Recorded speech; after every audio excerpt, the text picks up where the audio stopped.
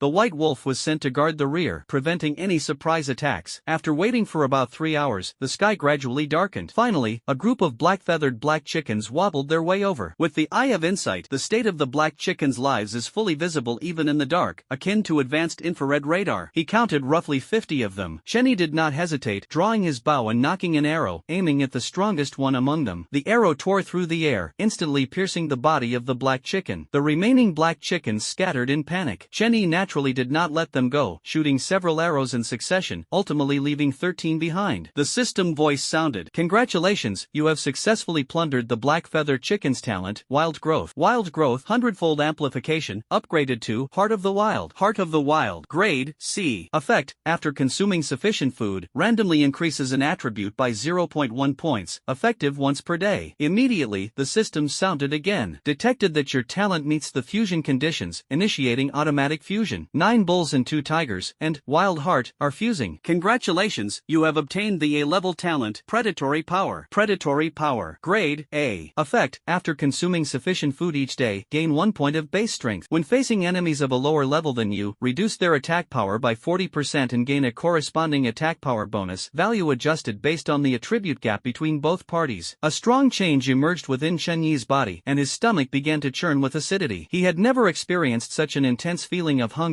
craving to devour meat in large bites. Feeling all of this, Shenyi was overjoyed. Although he lost 2 talents, he gained an incomparably powerful grade A talent. As long as you give yourself enough time, gaining a little strength each day will accumulate over time, eventually breaking through your limits. Moreover, he understands that while the early stage attribute boosts are limited, the improvements in the later stages will be immeasurable. After all, no matter how strong the talent, it cannot do without the support of attributes. By then, shattering stars with a single punch will no longer be just just a dream. However, the description of the second effect is somewhat vague and the specific values remain to be observed. Shenyi speculated that it should dynamically adjust based on his attack power or strength value. Taking a deep breath, he felt refreshed. He looked at the black-feathered chickens with satisfaction, having already made his next decision. Shenyi stacked the wood from the dismantled cabins into a massive bonfire pile, with a whole processed bison suspended above it. Beside the bonfire, all the black-feather silky chickens were gathered, and the intense smell of blood spread far and wide, detectable for several miles. However, Shenyi didn't mind. He thought to himself, if any predators are drawn here, they'll make for perfect rations. Gradually, the bison began to emit an enticing aroma. Shenyi took out the beginner's long sword and skillfully sliced the beef. The white wolf beside him barked excitedly, so Shenyi tossed it a large chunk of half-cooked beef. This was a true feast of gluttony. Beef entered the stomach, and the powerful digestive ability brought by the predatory force immediately broke it down and absorbed it. As time passed, Shenyi devoured most of the whole roasted cow, and those black-feathered chickens were also completely consumed. Feeling a bit full, Shenyi heard the system's voice in his ear. Predatory force activated. Congratulations on gaining 1 point of strength. He instantly felt his strength increase slightly, filling him with immense satisfaction. Gradually, he no longer felt so full. Afterward, Shenyi extinguished the campfire, leaving only a pile of ashes and embers. The remaining roasted beef was left to smoke slowly with the residual heat, intending to eat it the next morning. Lying on the haystack, Shenyi opened the regional channel and found that the number of online users had dropped to 89,761. In just 4 days, over 10,000 people had perished in the entire region. Presumably, the situation in other regions was similar. The difficulty was so high that Shenyi couldn't help but sigh, fearing that only a handful of people would survive to enter the next world. At this moment, the channel was buzzing with discussions about an abandoned temple they were about to visit. The location of the temple had also been revealed by someone. Curious, Shenyi pulled up the chat logs for a closer look. It turned out that Lu Tianming had shared the current area map and made it freely available to everyone. The system immediately opened the regional map, allowing everyone to view their own location within the system. Shenyi immediately exited the chat and discovered that the regional map option had indeed appeared. He hadn't noticed it before. It seems Lu Tianming really is a kind-hearted person. No wonder he has gained the support of many people. Perhaps the Bat-Ian alliance can truly be established. Shenyi opened the regional map and carefully observed that there were 6 locations in the current area: Death Swamp, Thousand Winds Forest, Barbaric Blood Prairie, Frigid Desert, Endless Beach, and Mermaid Island. Among them, the Frigid Desert had a special mark in the shape of a small house. Could it be that the lost temple is hidden here? Something seems suspicious. Could the area boss also be here? Shenyi's heart was tense. He had never forgotten that only by defeating the area boss could he unlock the passage to the next level. Otherwise, he would have to perish along with this world. The area map showed that he was now located in the eastern part of the Barbaric Blood Prairie, separated from the Frozen Desert and the Death Swamp. He wondered whether Lu Tianming had truly started organizing an attack on the area boss. Shenyi felt that Lu Tianming was far too confident. Even with an A-level talent, a regional boss is by no means easy to capture. After all, it's only been 4 days of development. Where does the confidence come from? He opened the regional chat channel and saw everyone enthusiastically discussing. Have you looked at the regional map? I'm in the Forest of Thousand Winds. No wonder the wind in the woods is so loud at night. I'm on Mermaid Island. Those mermaids are really ugly, but I killed a few of them. Damn, those mermaids are disgusting to look at. They're covered in slime, and they have gills on their faces. I almost threw up my dinner from last night. You're on Mermaid Island too? Let's gather everyone to build a boat and head to the mainland. There's strength in numbers. Yeah, we need to go to the mainland to find the temple. I heard there's a regional boss in the temple, and Lu Tianming, the leader of the Bat-Ian alliance, is leading a team to defeat it. The regional boss must be killed, otherwise we can't proceed to the next level of the world. Isn't it too hasty to go now? After all, that's the strongest boss. I am Lu Tianming, the leader of the Bat-Ian alliance. This time, I have gathered everyone to investigate the true nature of the regional boss. If you really can't win, you can go back and recover. If you're too scared to come, don't force yourself, it's completely voluntary. Lu Tianming's words resonated with everyone. That's right, life and death are beyond our control, so why not fight for this chance to survive? If we manage to defeat the area boss, the passage will remain permanently open, and others can use it too. Don't want to leave? Then you'll have to perish along with the world. No matter where you are, how can you expect pies to fall from the sky without putting in the effort? This time, attacking the area boss is an opportunity. Even if the rewards are low, it can still make you stronger. Countless motivational quotes surged forth, but Shenyi noticed something unusual. Those sharing motivational quotes were mostly members of the Bat-Ian alliance. Clearly, they wanted to use others' lives to pave the way for themselves. Shenyi smiled faintly, thinking, this Lu Tianming is indeed not as simple as I thought. Shenyi also wanted to personally visit the Lost Temple. He wasn't influenced by any motivational quotes, notes. He genuinely wanted to figure out whether it was truly the hiding place of the regional boss. Besides, he now possessed an A-level talent and a B-level talent, making his strength far from weak. Moreover, as an archer, he could quickly retreat if faced with danger. With this in mind, Chen Yi felt a surge of determination and decided to set out tomorrow. Afterward, Chen Yi stored the equipment in his storage space and fell into a deep sleep. Early the next morning, Chen Yi woke up at 5 o'clock. He first finished eating the beef that had been smoked all night. Feeling unsatisfied, he took out 10 rabbits and started roasting them. Ultimately, Chen Yi activated his predatory power, increasing his strength attribute by another point. Now his strength had reached 12 points, and his physique was as sculpted and majestic as a statue, exuding an unparalleled sense of authority. After dismantling the remaining wooden cabin, he headed toward the direction of the death swamp with the white wolf. On the way, Chen Yi encountered that flock of black chickens again. Running into them, he naturally wouldn't let them go. He fired 21 arrows in succession, taking down 21 black chickens. Although these arrows had lost their enchantment power, with his current talent and attributes, their effectiveness was undiminished. The 21 black chickens were enough to provide a day's worth of food. Just as he was cleaning up the corpse, he suddenly noticed a ball of white light and was instantly overjoyed. Did something drop? The drop rate in the battlefield of survival for all races was extremely low, and he had almost forgotten about the possibility of items dropping. Normally, he never paid attention to such things. He eagerly ran over, reached into the white light, and actually pulled out a bundle of black arrows. Black feather arrows. Black feather arrows. Physical damage, 8. Introduction. The tail feathers are made from the plumage of black-feathered silkies, enabling extremely fast flight and strong penetration. This bundle of black-feathered arrows contains 10 pieces. The arrow shafts are crafted from ebony, while the arrowheads are meticulously polished black metal, exceptionally sharp. Chen Yi was overjoyed and couldn't help but exclaim, "This is exactly my style." The black-feathered arrows themselves have 8 points of damage, whereas beginner arrows only have 1 point. Even enchanted arrows, with enchantments included, only reach 6 or 7 points. This pure physical damage is so powerful, and it avoids the drawback of enchantment power loss. Simply perfect. He stored the black-feathered arrows in his inventory space. The other black-feathered chickens had already scattered, and he had no interest in chasing them. Right now, the most important thing was to cross the death swamp. Only then could he obtain first-hand information. The vast wilderness of the grasslands stretched endlessly. When he ran, his speed reached 50 kilometers per hour. After running for 3 full hours and covering 150 kilometers, he finally arrived at the northern border of the barbaric blood grasslands. Beyond this border lay the death swamp. During this time, he learned a lot about the death swamp through the chat channel. Unlike the swamps on Blue Star, this was an extremely deadly place, filled with swamp traps and ferocious beasts, especially venomous snakes and crocodiles. Known as the newcomer killer, many lives had been claimed by them. Standing at the edge of the swamp, Chen Yi carefully studied the map and ultimately chose the shortest route, crossing the death swamp from the barbaric blood grasslands to reach the cold desert, a mere 30-kilometer journey. If all went smoothly, he could reach the cold desert before nightfall. He stepped forward toward his destination. The death swamp is overgrown with weeds, filled with marsh gas, and the stench of rotting corpses is nauseating. White Wolf couldn't help but feel like vomiting, with acid constantly rising in his mouth, but Chen Yi found it tolerable after all. The foul-smelling room before his crossing was even harder to endure. The swamp's ground was soft, and Chen Yi held a 2-meter-long wooden stick to probe the way ahead, preventing himself from sinking into the mire. At that moment, through the eye of insight, he discovered a powerful life force about 90 meters away. Retrieving the attributes, what appeared before his eyes was Swamp Giant Crocodile. Level 7. Base Strength 7.5. Base Constitution 16. Base Agility 4. Basic Intelligence 0.6. Talent Wild Mark. Maximum HP increases by 10%. Skill Death Roll. Seeing this, Chen Yi immediately drew the hunting recurve bow and knocked the newly acquired black-feathered arrow. This Swamp Giant Crocodile has decent talent, but the next second it will be mine. Whoosh! The black feather arrow turned into a streak of black light, piercing through the mud and shooting straight at the giant crocodile's forehead. The swamp giant crocodile lurking in the mud suddenly burst out, splashing mud and water everywhere, while the black feather arrow firmly embedded itself in its head. The penetration power of the black feather arrow is extremely strong, and almost no creature below level 10 can withstand it. Even the swamp giant crocodile covered in tough crocodile skin is no exception. At this moment, the swamp giant crocodile charged violently at Chen Yi, but the black-feathered arrows above its head caused continuous damage, making it unbearable. Chen Yi's black-feathered arrows were fired in rapid succession, whoosh, whoosh, whoosh, the arrows flying swiftly. Coupled with the fact that the black-feathered arrows faced far less air resistance than other arrows, almost instantly, the giant crocodile's forehead was filled with arrows. Clang, clang, clang, squelch. The swamp giant crocodile finally lost its life, collapsing heavily to the ground, motionless. A system prompt sounded in his ears. Congratulations, you have successfully plundered the swamp giant crocodile's talent, Wild Mark. Wild Wild Mark, amplified 100-fold, transforming into Savage Body. Wild Body. Grade D. Effect, maximum health doubles, health recovery speed increases by 10%. At the same time, Shenyi felt his vitality surging, far exceeding the past. His physical and mental recovery also became much faster. The previously easily fatigued self now had abundant stamina, as if he had completely transformed into a different person. He walked to the corpse of the swamp giant crocodile, its body weighing at least 1,000 pounds. Shenyi had tasted crocodile meat before. Its flavor was similar to chicken, but the texture was much more tender. If roasted, it would undoubtedly be incredibly delicious. Thinking of this, he couldn't help but salivate. Carefully, he pulled out the black-feathered arrow and placed the giant crocodile's corpse into his storage space. He had already decided in his heart that once he left the death swamp, he would definitely roast this crocodile for a proper feast. Continuing forward, relying on the eye of insight, Shenyi detected many potential dangers in advance. The crocodiles in the death swamp were exceptionally cunning, their entire bodies covered in mud as camouflage, but such tricks could not escape his eyes. Along the way, he also discovered many abandoned wooden huts, clearly long uninhabited. Shenyi was unceremonious, dismantling the wood from each hut he encountered with the help of the white wolf, accumulating a large amount of fuel so he would no longer have to worry about starting a fire. In the regional channel, complaints were pouring in. Damn it, I just went out hunting, and my cabin is gone when I came back. Me too, boo-hoo. I originally didn't want to go to the cold desert, but now I have no choice. Who has such itchy hands? Brothers from the death swamp, let's gather in the cold desert. Yes, let's gather in the cold desert and see who did this. However, Shenyi wasn't looking at the channel at all, unaware that he had become the target of everyone's anger. When he was just 1 kilometer away from the cold desert, he encountered a massive group of snakes. Hundreds of venomous swamp snakes surged out from the dense bushes, each one equipped with sharp poisonous fangs. Venomous swamp snake. Level 4. Base strength 3.5. Base constitution 2.9. Base agility 4.5. Basic intelligence 1. Talent, poison making, able to create venom for poison attacks against enemies. Skill, pounce. Even Shenyi couldn't help but feel a chill in his heart. The snake swarm paid him no attention and crawled straight in a certain direction. Venomous snakes are usually solitary, so their gathering into a swarm greatly surprised Shenyi. After the snake swarm left, Shenyi quickly drew an arrow that had lost its enchantment power, aimed at one of the venomous snakes, and shot it dead with a whoosh. The remaining snakes immediately flicked their tongues and pursued him madly. Shenyi took off running, while a system notification sounded in his ear. Congratulations, you have plundered the marsh venomous snake's talent, poison crafting. Poison crafting, amplified 100-fold, upgraded to poison coating. Poison coating. Grade D. Effect, can consume bodily fluids to create venom for weapon coating, causing continuous poison damage to enemies. The damage value is influenced by constitution. Whoosh. This poison coating ability is extremely practical, making Shenyi's attack methods more diverse. He sprinted all the way, even stepping over muddy ground, luckily without sinking in. After running a kilometer, the view suddenly opened up and a cold desert appeared before him. The venomous snakes behind him seemed to fear this area, halting at the edge of the swamp. Shenyi was slightly startled upon seeing this. Could it be that there was some hidden secret within the cold desert? However, he didn't dwell on it. Since he had already arrived here, there was no turning back, he could only press forward. He stepped deeper into the cold desert. Exclamations came from the regional channel. Damn it, what's with these venomous snakes? Weren't they usually minding their own business? Yeah, why are they so aggressive today? Run quickly, these snakes can't catch up to us for now. Run! By the time he reached the cold desert, it was already dark. As the name suggested, the place was bone-chillingly cold. Even with multiple talents enhancing him, Shenyi still felt waves of coldness. He found a hollow area, took out some wood to build a temporary shelter, and lit a blazing fire in front. After dealing with the swamp crocodile, he began roasting the meat. Ever since acquiring the predatory power talent, Shenyi felt constantly hungry. This whole roasted crocodile would probably only suffice for tonight and tomorrow morning's meals. The aroma of roasted meat filled the air as Shenyi and the white wolf feasted heartily. The crocodile meat was tender, juicy, and incredibly delicious, leaving their mouths dripping with oil. At this moment, the eye of insight detected 7 people 80 meters ahead. Shenyi's heart skipped a beat. What are these 7 people planning? He quickly took out the hunting recurve bow, ready to counterattack at any moment. With the 10-fold range enhancement, he could hit his target with precision even from 2 kilometers away, unafraid of being ambushed. Soon, the 7 people began to move, and a shout came from nearby. Friend, we mean no harm. We just want to find a place to rest. Following the sound of the wind, Shenyi identified their voices and then heard, Friend, we are from the Batian Alliance. Rest assured, we won't harm you. Shenyi exclaimed in surprise, it's actually the Batian Alliance? I wonder if Lu Tianming is among them. He picked up the torch and waved to them, signaling them to come over. Seeing this, the group cheered excitedly and ran over. When they saw the roasted crocodile prepared by Shenyi, they were all stunned. The swamp giant crocodile had tough skin and thick thick flesh, making it nearly impossible to defeat. Whenever they encountered one, they could only flee for their lives. But now, Chen Yi was roasting an entire giant crocodile, and no one could help but feel a sense of awe, especially with the white wolf beside him, whose level had reached that of the white wolf boss they had previously encountered. Standing over 3 meters tall, its speed was incredibly fast under the boost of beast blood, and its presence was overwhelmingly powerful. Chen Yi even planned to make a saddle and ride the white wolf around. The group of people, upon seeing this, naturally recognized the white wolf as Chen Yi's pet, and their eyes showed a bit more reverence. The middle-aged man leading the group introduced himself. "My name is Zhang Daji. These are friends we met along the way, all of whom have joined the Batian Alliance. Alliance leader Lu Tianming is already waiting near the temple. We've been traveling non-stop until nightfall." Chen Yi nodded in response.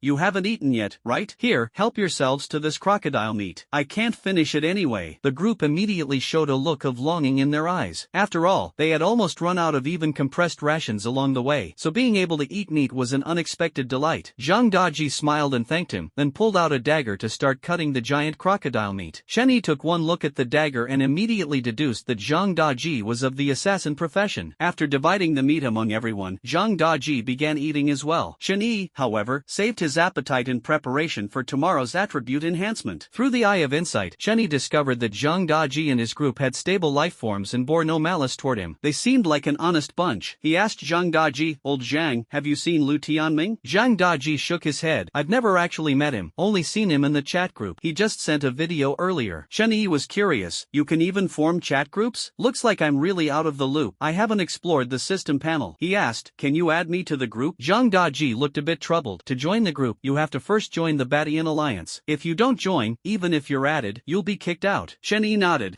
I understand. It's okay, you all can go rest on the other side. This bonfire can burn for a long time, so we won't be cold tonight." Zhang Daji responded and led the other 6 to dig nests in the sand and lie down to rest. Chen Yi stored the remaining crocodile meat in the storage space. This meat is not like wild buffalo meat. After being smoked and roasted overnight, it can still be eaten tomorrow. Then he opened the regional channel to see how many people had arrived in this freezing desert at the moment. The regional channel displayed an online count of 86,217. Chen Yi glanced at it and noticed the number was gradually decreasing, with thousands of people leaving every day. He sent a message, "I've arrived at the frozen desert. How many people are here?" Shortly after, someone replied, "We haven't even finished building the boat yet. Mermaid Island is a full 25 kilometers away from Endless Beach. Without a sufficiently sturdy boat, there's no way to get out." Another player complained, "Brothers born on Mermaid Island have it too rough. When you guys get here, I'll treat you to roasted wild beef." Someone retorted, "Don't underestimate Mermaid Island upstairs. The seafood there is endless." A player claiming to be from Mermaid Island chimed in, "Coconut crabs, scallops, octopus, razor clams, everything you can think of. The seafood is incredibly abundant." "Whoa, I'm so jealous. I love seafood," someone exclaimed. "Don't be jealous just yet. The frozen desert is freezing cold at night. If I hadn't dismantled the wooden house, I wouldn't have been able to endure it," another person responded. "You still have wood to burn. My wooden house was torn down by some heartless person. If I catch you, you're done for." Chen Yi saw this message, his expression turning slightly awkward. He thought to himself, could he have dismantled the wrong house earlier? Oh well, what's done is done. There's no way to fix it now. Just as his thoughts were running wild, Zhang Daji suddenly shouted to Chen Yi, Boss, there's news in the group. 5,000 people have already gathered around the temple. The leader says we need to wait until there are 10,000 people before entering the temple. He's urging us to hurry up and get moving." Chen Yi smiled faintly. "Alright, I got it. We'll set out early tomorrow." "Okay, boss," Zhang Daji responded. However, the more Chen Yi thought about it, the more uneasy he felt. He suddenly got up, returned to the temporary wooden hut, and began applying poison to his arrows. He coated all 30 arrows with the toxin produced by his own body. Then he glanced at the world channel and found that no one was selling arrows, which put his mind at ease before he went to sleep. At 4 in the morning, the sky was just beginning to brighten, and the chill had condensed into a thin layer of frost. The campfire had dwindled to some smoldering ashes. Chen Yi threw in a pile of wood, and 20 minutes later, the flames roared back to life, the temperature rising rapidly and dispelling the cold. Zhang Daji and his 7 companions were awakened by the sudden warmth. Chen Yi set up the roasted crocodile, of which less than a third had been eaten the previous night, leaving about 700 pounds remaining. The aroma of roasted meat filled the air as he cut off 50 pounds to feed the white wolf. Zhang Daji and the others, lacking the predatory power talent, ate sparingly. 2 pounds per person were enough to fill them. Chen Yi, however, was ravenous, gnawing on the crocodile and swallowing chunks of meat one after another. As his strength gradually returned, he drank some water and continued to feast heartily. Zhang Daji and the 7 others stared in shock as Chen Yi devoured over 200 200 pounds of meat, leaving the crocodile riddled with holes. A notification sounded in his ears. Congratulations, your predatory power talent has activated, granting you 1 point of strength attribute. All the meat had been converted into strength, yet his abdomen remained flat, as if the food had vanished. By the time he was full, it was already 6:30 in the morning. Shenny wiped the corner of his mouth with satisfaction and looked at the group. Let's set off now. I'm curious to see what the temple looks like. Zhang Daji and the others knew Chun-Yi must be a high-level talent holder, his astonishing appetite suggesting he was likely at least B-level or even A-level, comparable to the alliance leader. The group set off, with White Wolf scouting ahead while Chen-Yi and the others followed at a leisurely pace. Since the information was clear, Chen-Yi was in no rush, knowing that gathering 5,000 people wouldn't be easy. Suddenly, White Wolf let out a sharp howl. "Oh whoa!" Chen-Yi quickly gripped his hunting recurve bow, and Zhang Daji and the others drew their blades, ready for battle. A massive desert giant lizard appeared, blocking White Wolf's path. Desert giant lizard. Level 7, Strength 9.5, Constitution 8, Agility 5.4, Intelligence 0.6, Talent, Basic Poison Resistance, Immune to most basic poisons, Skills, Tail Whip, Devour. The desert monitor lizard is 4 to 5 meters long, over 2 meters tall, and its body is even larger than the 3-meter-tall White Wolf. Chen-Yi aimed at the target and released an arrow, hitting it directly in the eye. The desert monitor lizard howled in pain, losing one eye, and rolled on the sand, trying to pull out the arrow. Seeing this, Chen-Yi continued his attack, arrows raining down and piercing its body. Then, he drew back and shot a faster black-feathered arrow, which penetrated the lizard's body. Blood splattered everywhere, staining the sand red. Zhang Daji and the other 6 were utterly shocked, finding it hard to believe that Chen-Yi possessed such strength. If they encountered a desert giant lizard, their only option would be to flee, but Chen-Yi easily slew it as if it were a routine task. Chen-Yi approached the giant lizard and noticed its weak breathing. Although its physique was strong, it could not sustain itself for long. The White Wolf was about to pounce, but Chen-Yi gestured for it to stop, as the arrowhead was poisoned. While the giant lizard was immune, the White Wolf was not. He directly plunged the arrow into the giant lizard's brain, killing it instantly. The system prompted, "Congratulations, you have successfully plundered the desert giant lizard's talent, Basic Poison Resistance." Basic Poison Resistance, amplified 100-fold, upgraded to Advanced Poison Resistance. Advanced Poison Resistance. Grade D, greatly enhances poison resistance, immune to most high-level and lower toxins. Chen-Yi felt a sense of comfort. The poison immunity talent was extremely important, ensuring he wouldn't fear encountering highly toxic monsters in the future. He pulled out all the arrows and stored the desert giant lizard's corpse in the storage space. After this experience, Chen-Yi's image became increasingly powerful and mysterious in the hearts of Zhang Daji and the other 6, their eyes filled with awe. Chen-Yi was happy to see this, as it helped avoid unnecessary distractions. Even if there were any, he could easily handle them with unlimited self-defense rights, while gaining 7 additional talents. According to the regional map, Chen-Yi was still about 100 kilometers away from the temple. Since he wasn't in a hurry, he killed monsters along the way, and his experience bar quickly climbed. By 3 p.m., he had reached level 6 and began to take action seriously. He said to the 7, "I'm heading out first, aiming to arrive before nightfall. If you can keep up, then follow." With the White Wolf, he sped toward the lost temple like a whirlwind. Zhang Daji and the others followed closely behind, as there were only 100 kilometers left. They aimed to reach the destination by midnight, even if traveling at night. If too many monsters refreshed daily, they would become a major obstacle. Chen-Yi led the way, clearing monsters along the path, fully showcasing the advantages of a safe route. 2 hours later, a patch of greenery appeared in the distance within the desert, with a lake at its center and a bustling crowd of 5,000 to 6,000 people gathered around. However, the entrance to the temple was nowhere to be seen, likely hidden in a secret location. Building a wooden shelter for safety was a more urgent priority. Chen-Yi stepped onto the greenery with the White Wolf, his tall figure drawing everyone's attention. At first, some mistook the White Wolf for a newly spawned monster, but upon seeing Chen-Yi beside it, they immediately understood it was his pet. The crowd looked at Chen-Yi with envy. With such a powerful pet, leveling up and killing monsters would surely be swift. Moreover, one must kill similar monsters to possibly obtain corresponding pet eggs, which clearly indicated that Chen-Yi possessed exceptional talent, at least at C level, possibly even B level. Chen-Yi walked through the crowd, who instinctively made way for him, creating a wide path. Eventually, he reached a flat open area by the lake. Seeing the White Wolf's imposing presence, the surrounding people quickly backed away, instantly clearing a large space for him. Chen-Yi began building a wooden cabin, and with his skilled hands, he completed it within an hour. He lit a bonfire and roasted a processed wild buffalo over the flames. Lately, his appetite had been increasing, and cooking took too much time. This buffalo, weighing nearly 2,000 pounds, yielded over 1,000 pounds of meat after processing, enough to last him 2 days. The White Wolf preferred its meat half-cooked, and Chen-Yi fed it quite a bit of meat as well. The surrounding crowd watched him roast meat alone by the fire, their mouths watering, while the compressed biscuits and dry rations in their hands suddenly lost lost all appeal. Soon, the beef emitted an enticing aroma. Chen Yi picked up his novice sword and began cutting large chunks of beef, swallowing them one after another, yet his stomach showed no signs of bloating. Some observant individuals vaguely speculated that Chen Yi's talent might be related to eating, perhaps growing stronger the more he ate. By this time, Chen Yi had consumed about 200 pounds of meat and was 80% full. Suddenly, a commotion arose from the crowd. Chen Yi noticed it immediately, stopped eating, and stored the remaining buffalo back into his storage space. A young man walked over, surrounded by a crowd. Chen Yi recognized him as Lu Tianming, the leader of the Overlord Alliance, who possessed the Grade A talent Flame Walker. At this moment, his purpose for coming was unclear. The onlookers glanced around, whispering among themselves, speculating about what might happen next. Lu Tianming was quite surprised to see the over 3-meter-tall white wolf beside him. Such a pet was undoubtedly top-notch. Then, he turned to Chen Yi and introduced himself. "Hello, I am Lu Tianming." Chen Yi nodded in response. "My name is Chen Yi. May I know the purpose of your visit?" Lu Tianming glanced around and said in a low voice, "Could we discuss the specifics in your wooden cabin?" Chen Yi nodded. "Of course." Then he led him into the house. The people Lu Tianming brought stayed outside to prevent eavesdropping. Inside the house, Chen Yi asked, "What do you need from me?" Lu Tianming stared at him and said, "Your talent must be Grade A, right?" Chen Yi pretended to be surprised. "How did you know?" Lu Tianming laughed and said, "I have long memorized the system's 6 hints regarding talent levels. Humans who reach S-level possess abilities that transcend the rules. Your performance is on par with mine, so I judge you must be A-level." Chen Yi pretended to praise,